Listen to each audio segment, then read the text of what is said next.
എല്ലാവർക്കും നമസ്കാരം. കേരളത്തിൽ ഉൾപ്പെടെ 12 സംസ്ഥാനങ്ങൾ അല്ലെങ്കിൽ കേന്ദ്രഭരണ പ്രദേശങ്ങൾ ഉൾപ്പെടെ SIR അനൗൺസ് ചെയ്തിരിക്കുന്നു.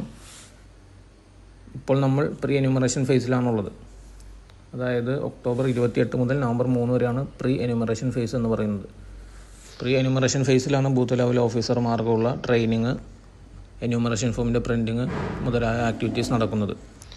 അടുത്തതായിട്ട് നവംബർ 4 മുതൽ ഡിസംബർ 4 വരെ എന്യൂമറേഷൻ ഫേസ് നടക്കും.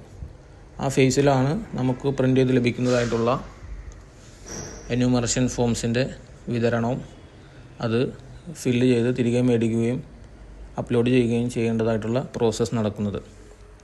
എന്താണ് എന്യൂമറേഷൻ ഫോം എന്നുള്ളതിൽ എല്ലാവർക്കും സംശയം ഉണ്ടാവും. അതുകൊണ്ട് എന്യൂമറേഷൻ ഫോമിൻ്റെ ഒരു സാമ്പിൾ കാണിക്കുകയാണ്. ഇതിൽ കാണുന്നതാണ് എന്യൂമറേഷൻ ഫോം. ഇതിൽ ഏറ്റവും മുകളിലായിട്ട് കറസ്പോണ്ടിങ് ഇലക്ടറുടെ ബൂത്ത് ലെവൽ ഓഫീസറുടെ പേരും ഫോൺ നമ്പറും ഡിസ്പ്ലേ ചെയ്ത് വന്നിട്ടുണ്ടാകും. കൂടാതെ വോട്ടറുടെ പേര്, എപ്പിക് നമ്പർ, അഡ്രസ്, ആളുടെ പാർട്ട് നമ്പറിലെ ക്രമ നമ്പർ, മണ്ഡലത്തിൻ്റെ പേര്, സ്റ്റേറ്റിൻ്റെ പേര് എന്നിവ ഉണ്ടാകും. അതുകൂടാതെ ഒരു QR കോഡ് ഉണ്ടാകും. QR കോഡ് എന്തിനാണ് ഉപയോഗിക്കുന്നത് എന്നുള്ളത് നമുക്ക് ശേഷം പറയാം. അതിനുശേഷം നിലവിലെ വോട്ടർ പട്ടികയിലെ ആ വ്യക്തിയുടെ ഫോട്ടോ ഉണ്ടാകും. കൂടാതെ പുതിയതായിട്ട് ഫോട്ടോ പേസ്റ്റ് ചെയ്യാനുള്ള ഒരു ഓപ്ഷൻ, ഒരു കോളം കൂടി അവൈലബിൾ ആണ്. അതിനുശേഷം ജനനത്തീയതി, ആധാർ നമ്പർ, മൊബൈൽ നമ്പർ, പിതാവിൻ്റെ ഒരു രക്ഷിതാവിൻ്റെ പേര്, പിതാവിൻ്റെ ഒരു രക്ഷിതാവിൻ്റെ എപ്പിക് നമ്പർ, മാതാവിൻ്റെ പേര്, മാതാവിൻ്റെ എപ്പിക് നമ്പർ, പങ്കാളി അഥവാ സ്പൗസിൻ്റെ പേര്, അത് ആപ്ലിക്കബിൾ ആണ് എങ്കിൽ മാത്രം, പിന്നെ അവരുടെ എപ്പിക് നമ്പർ അവൈലബിൾ ആണെങ്കിൽ അതും, ആ ഡീറ്റെയിൽസ് നമ്മൾ ഫില്ല് ചെയ്യണം. അതിനുശേഷം അവസാന SIRൻ്റെ വോട്ടർ പട്ടികയിൽ ഉൾപ്പെട്ട വോട്ടറുടെ വിശദാംശങ്ങൾ ചോദിച്ചിട്ടുണ്ട്. 2002 ഈ പറഞ്ഞ വ്യക്തിക്ക് അഥവാ ഈ വോട്ടർക്ക് പേര് ഉണ്ട് എങ്കിൽ ആളുടെ അന്നത്തെ ഡീറ്റെയിൽസാണ് അതിൽ ഫില്ല് ചെയ്ത് കൊടുക്കേണ്ടത്. ഇനി ഈ പറഞ്ഞ വ്യക്തിക്ക് 2002 വോട്ടർ പട്ടികയിൽ പേരില്ല, ആളുടെ പാരൻറ്റിനാണ് പേരുള്ളത് എങ്കിൽ ഇതിൻ്റെ റൈറ്റ് സൈഡിലായിട്ട് കാണുന്ന കോളങ്ങളിലാണ് ഡാറ്റ ഫില്ല് ചെയ്ത് കൊടുക്കേണ്ടത്. പേര്, എപ്പിക് നമ്പർ, ബന്ധുവിൻ്റെ പേര്, ബന്ധം, ജില്ല, സ്റ്റേറ്റിൻ്റെ പേര്, നിയമസഭാ മണ്ഡലത്തിൻ്റെ പേര്, നിയമസഭാ മണ്ഡലത്തിൻ്റെ നമ്പർ, ഭാഗ നമ്പർ, ക്രമ നമ്പർ എന്നിവയാണ് അതിൽ ചോദിച്ചിരിക്കുന്നത്. അതിനുശേഷം കുറേ ഡിക്ലറേഷൻസ് പറഞ്ഞിട്ടുണ്ട്. അതിനുശേഷം വോട്ടറുടെയോ മറ്റേതെങ്കിലും മുതിർന്ന കുടുംബാംഗത്തിൻ്റെയോ ഒപ്പ് അല്ലെങ്കിൽ തമ്പ് ഇംപ്രഷനാണ് വേണ്ടത്. അതിൻ്റെ താഴെയായിട്ട് BLOയുടെ ഒപ്പും വേണം. ഇതിൻ്റെ ബാക്ക് സൈഡിലായിട്ട് ഒരു ഇൻഫർമേഷൻ ഷീറ്റ് കൂടി ഉണ്ടാകും. ഏതൊക്കെ ഡോക്യുമെൻറ്റ്സാണ് നമുക്ക് ഈ SIR പ്രോസസ്സിൽ ഉപയോഗിക്കാൻ കഴിയുന്നത്, വാലിഡ് ആയിട്ടുള്ള ഡോക്യുമെൻറ്റ്സ് ഏതാണ്, അങ്ങനെയുള്ളൊരു ലിസ്റ്റ് അവൈലബിൾ ആയിരിക്കും. ഇങ്ങനെയുള്ള 2 കോപ്പിയാണ് ഒരു ഇലക്ടറുടെ ഡാറ്റയായിട്ട് ബൂത്ത് ലെവൽ ഓഫീസർക്ക് ലഭിക്കുന്നത്. അതായത് ഒരു പർട്ടിക്കുലർ ഇലക്ടറുടെ എന്യൂമറേഷൻ ഫോം 2 കോപ്പി എല്ലാ ബൂത്ത് ലെവൽ ഓഫീസർമാർക്കും ലഭ്യമായിരിക്കും.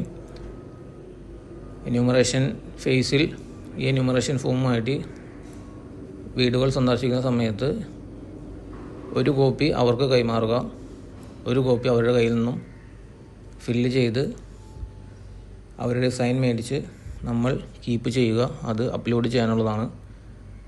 അങ്ങനെ 2 സെറ്റ് കോപ്പി ആയിട്ടാണ് എന്യൂമറേഷൻ ഫേസിൽ നമ്മൾ ഓരോ വീടുകളിലും ഇത് ഡിസ്ട്രിബ്യൂട്ട് ചെയ്യാൻ വേണ്ടി പോകേണ്ടത്. ഇനി ഡിസ്ട്രിബ്യൂട്ട് ചെയ്യുന്ന സമയത്ത് എന്താണ് ചെയ്യേണ്ടത് എന്നതിനെ പറ്റിയാണ് പറയാൻ പോകുന്നത്. നമ്മുടെ ബൂത്ത് ലെവൽ ഓഫീസർമാരുടെ BLO ആപ്പിൽ സ്പെഷ്യൽ ഇൻറ്റൻസീവ് റിവിഷൻ അഥവാ SIR എന്നുള്ള ഒരു മൊഡ്യൂൾ അവൈലബിൾ ആണ്. അതിൽ ക്ലിക്ക് ചെയ്ത് EF ഡിസ്ട്രിബ്യൂഷൻ ട്രാക്കർ എന്നുള്ള മെനുവിൽ ക്ലിക്ക് ചെയ്യുക. അതിലാദ്യമായിട്ട് നമ്മൾ മനസ്സിലാക്കേണ്ടത് click here to view colour code info and pending details എന്നുള്ള ബട്ടണിൽ പ്രസ് ചെയ്ത് കഴിഞ്ഞാൽ ഓരോ കളർ കോഡും എന്തിനെയാണ് സൂചിപ്പിക്കുന്നത് എന്നുള്ളതിൽ മെൻഷൻ ചെയ്തിട്ടുണ്ട്. യെല്ലോ കളറിൽ വരുന്നത് EF not collected, enumeration form നമ്മൾ തിരിച്ച് കളക്ട് ചെയ്യാത്ത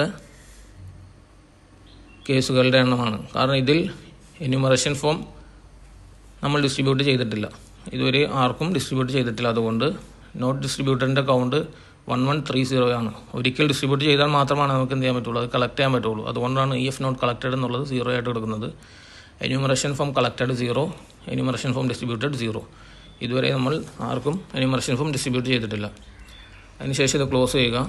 ഫോർ എക്സാമ്പിൾ ഒരു വ്യക്തിയുടെ എന്യൂമറേഷൻ ഫോം നമ്മൾ എന്യൂമറേഷൻ ഫേസിൽ ഡിസ്ട്രിബ്യൂട്ട് ചെയ്തു എന്ന് വിചാരിക്കുക. അതിൽ നമ്മളൊരു QR കോഡ് ഉണ്ടാകും എന്ന് പറഞ്ഞിട്ടുണ്ട്. അപ്പോൾ സ്കാൻ QR കോഡ് എന്നുള്ള ബട്ടണിൽ പ്രസ് ചെയ്ത് കഴിഞ്ഞാൽ നമ്മുടെ എന്യൂമറേഷൻ ഫോമിൽ വരുന്നതാണ്. QR കോഡ് സ്കാൻ ചെയ്ത് കഴിഞ്ഞാൽ ഡയറക്റ്റ് ആ ഇലക്ടറുടെ വിവരങ്ങൾ അതിൽ ഫെച്ചായിട്ട് വരും.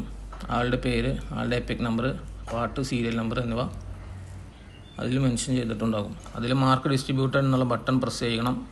അതിനുശേഷം ഒരു മെസ്സേജ് ഡിസ്പ്ലേ ചെയ്ത് വരും.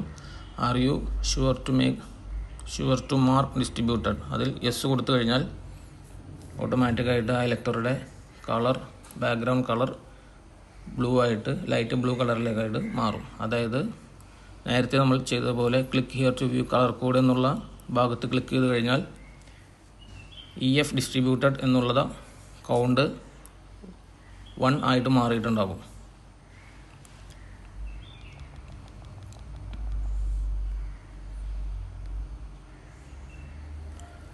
അപ്പോൾ നേരത്തെ പറഞ്ഞതിൽ നിന്നും ഒരു കൗണ്ട് കുറഞ്ഞു. EF not distributed. ഇനി നമുക്ക് ഡിസ്ട്രിബ്യൂട്ട് ചെയ്യാനുള്ളത് 1129 കുറഞ്ഞിട്ടുണ്ട്. നേരത്തെ 1130 ആയിരുന്നു.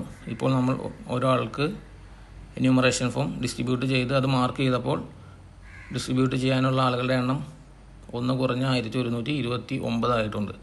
ഈ രീതിയിലാണ് നമ്മൾ എന്യൂമറേഷൻ ഫേസിൽ എന്യൂമറേഷൻ ഫോം എല്ലാ ഇലക്ടർമാർക്കും വിതരണം ചെയ്യുന്ന സമയത്ത് അത് ഡിസ്ട്രിബ്യൂട്ട് ചെയ്തോ ഇല്ലയോ എന്നുള്ളത് മാർക്ക് ചെയ്യേണ്ടത്. ഇത് ERO ലെവലിൽ മോണിറ്റർ ചെയ്യാൻ പറ്റും. ബൂത്ത് ലെവൽ ഓഫീസർമാർക്ക് തന്നെ ഇത് ട്രാക്ക് ചെയ്യാൻ പറ്റും. ഇനി എത്ര എന്യൂമറേഷൻ ഫോംസ് വിതരണം ചെയ്യാനുണ്ട്, എത്ര എണ്ണം കളക്ട് ചെയ്തു, എത്ര എണ്ണം കളക്ട് ചെയ്തിട്ടില്ല എന്നുള്ള ഡീറ്റെയിൽസ് എല്ലാം ഈ ഒരു കളർ കോഡ് ഉപയോഗിച്ച് തന്നെ നമുക്ക് മനസ്സിലാക്കാൻ പറ്റും. പിന്നെ ഈ സെർച്ച് ബോക്സിൽ ഇലക്ടറുടെ പേര് വെച്ചും സെർച്ച് ചെയ്യാനുള്ള ഓപ്ഷൻ ഉണ്ട്. നമ്മൾ നേരത്തെ എന്യൂമറേഷൻ ഫോം ഡിസ്ട്രിബ്യൂട്ട് ചെയ്ത വ്യക്തിയുടെ പേര് സെർച്ച് ചെയ്ത് കഴിഞ്ഞാൽ ആളുടെ ബാക്ക്ഗ്രൗണ്ട് കളറ് ബ്ലൂ ആയിട്ട് മാറിയതായിട്ട് തന്നെ നമുക്ക് അറിയാൻ പറ്റും.